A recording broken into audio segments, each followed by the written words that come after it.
आज Doubtnut app download करें। Doubtnut पर अपने सभी गणित, रसायन विज्ञान, भौतिक विज्ञान और जीव विज्ञान के डाउट्स का करो सफाया। बस प्रश्न की फोटो खींचो, एक ही प्रश्न को क्रॉप करो और तुरंत वीडियो सोल्यूशन पाओ। अभी डाउनलोड करें। हेलो स्टूडेंट्स, यहाँ हमसे क्वेश्चन पूछा हुआ है कि लोटनिक, स्थैतिक तथा सर्पी घर्षण के कारण बलों को घटते क्रम में व्यवस्थित करने की सही व्यवस्था क्या है। तो हमें सही व्यवस्था बतानी है, यानी हमें यहाँ पर यह बताना है, हमें तीनों घर्षणों में से बताना है कि सबसे बड़ा घर्षण कौन सा होता है, उससे छोटा घर्षण कौन सा होता है और फिर सबसे छोटा घर्षण कौन सा होता है। तो यह हमें घटते हुए क्रम में बताना है और यहाँ हमारे सामने 4 ऑप्शन दिए हुए हैं, हमें बताना है कि इसमें से कौन सा ऑप्शन सही है। तो चलिए देखते हैं कैसे करेंगे इसे। तो इसे समझने के लिए हमने माना कि हमारे पास कोई गुटका है, ये कोई गुटका है जो पृथ्वी पर रखा हुआ है। ये कोई गुटका हमने मान लिया जो कि पृथ्वी की सतह पर रखा हुआ है, यानी जमीन पर रखा हुआ है। ये गुटका हमने मान लिया जिसका द्रव्यमान m है। अब जब तक इस पर कोई बाह्य बल आरोपित नहीं होगा, यानी कोई बाह्य बल नहीं लगाया जाएगा, तब तक इस पर लगने वाले घर्षण बल का मान 0 होगा। इस पर किसी भी तरह का कोई भी घर्षण बल काम नहीं करेगा। अब जैसे ही हम इस पर एक बाह्य बल आरोपित करते हैं, हमने इस पर एक बाह्य बल लगाया है, ये देखिए F बाह्य बल लगाया है। तो इस स्थिति में इसमें जो घर्षण बल पैदा होगा उसे हम बोलेंगे स्थैतिक घर्षण। अभी हमने इसमें बाह्य बल लगाया है परंतु इस गुटके में गति उत्पन्न नहीं हुई है, यानी ये अभी भी स्थिर अवस्था में है। तो जैसा कि हम जानते हैं घर्षण बल सदैव आपेक्षिक गति का विरोध करता है, तो विरोध करने के कारण ये इसमें जो दिशा होगी वो पीछे की तरफ होगी और इसको हम बोलेंगे स्थैतिक घर्षण। स्थैतिक को चूंकि हम स्टैटिक बोलते हैं इसलिए हम इसको Fs से लिखेंगे। अब हम क्या करते हैं कि हम इस बल का मान बढ़ाते हैं। तो एक अधिकतम बल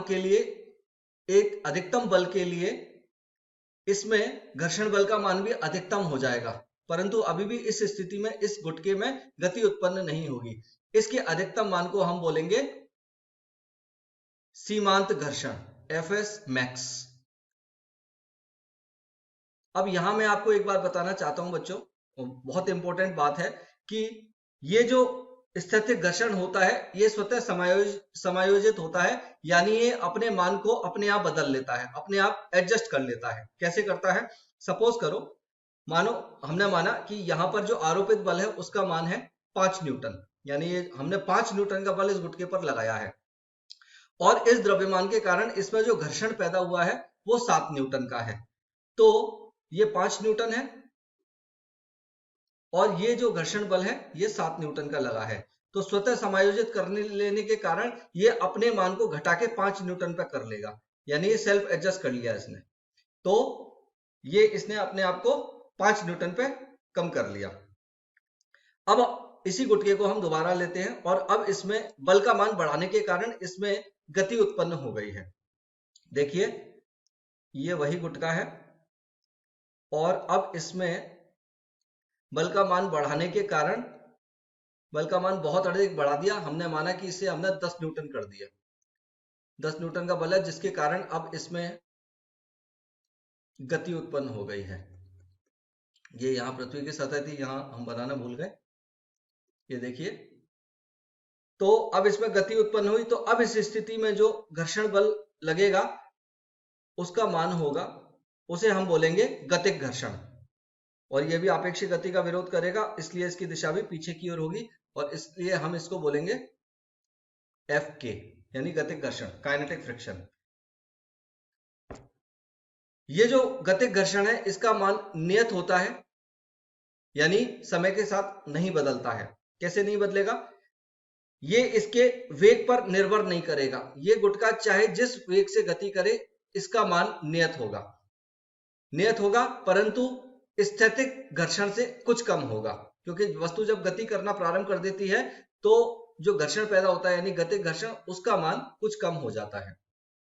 अब हम एक गोल वस्तु लेते हैं, यानी एक पहिया लेते हैं। तो ये देखिए, यहां मैंने एक पहिया बनाया, ये एक पहिया बनाया और ये सड़क पर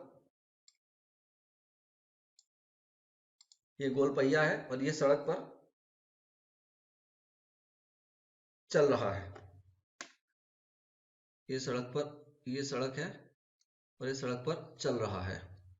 तो हम देखते हैं ये जो बिंदु है ये इसका संपर्क बिंदु है, ये इसका केंद्र है और इस पर बल लगाने के कारण ये आगे की ओर गति कर रहा है। अब हम देखते हैं कि इस स्थिति में जो घर्षण बल पैदा होगा उसे हम लोटेनिक घर्षण बोलेंगे, इसे हम बोलेंगे लोटेनिक घर्षण। और चूंकि हम इसे रोलिंग फ्रिक्शन बोलते हैं इसलिए हम इसे Fr से प्रदर्शित करेंगे, Fr लिखेंगे। इस लोटेनिक घर्षण का मान इस गतिक घर्षण से कम होगा, क्योंकि हम देख रहे हैं यहां पर जो सतह है वो बहुत ज्यादा है, संपर्क में है, और यहाँ पर जो इसका पॉइंट है, जो बिंदु है, ये बहुत कम क्षेत्रफल के साथ संपर्क में है। तो इस स्थिति में हम यहां देखते हैं कि ये जो स्थैतिक घर्षण है यानी Fs मैक्स है, ये देखिए स्थैतिक घर्षण सबसे बड़ा होता है, Fs कह लीजिए या Fs मैक्स कह लीजिए, इसको हम सीमांत घर्षण बोलते हैं। इसका मान सबसे बड़ा है, गतिक घर्षण का मान इससे छोटा है और लोटेनिक घर्षण का मान सबसे छोटा है। तो ये इसका सही क्रम है और यही हमारा उत्तर है। तो देखते हैं सही क्रम क्या है, हमें क्या दिया हुआ है। पहला मान गलत है क्योंकि लोटेनिक घर्षण सबसे छोटा होता है, दूसरा मान भी गलत है, तीसरा मान सही है स्थैतिक, फिर उससे छोटा सर्पी घर्षण। यहाँ सी लिखा हुआ है तो आप इसे सीमांत घर्षण ना माने, ये सर्पी घर्षण है, और फिर सबसे छोटा लोटेनिक घर्षण। तो हमारा जो सही उत्तर है वो ये है। कक्षा 6वीं से 12वीं से लेकर नीट, IIT, JEE वो एडवांस के लेवल तक 1 करोड़ से ज्यादा छात्रों का भरोसा। आज ही डाउनलोड करें डाउटनेट ऐप या व्हाट्सएप करें अपने सारे डाउट्स 8400 400 400 पर।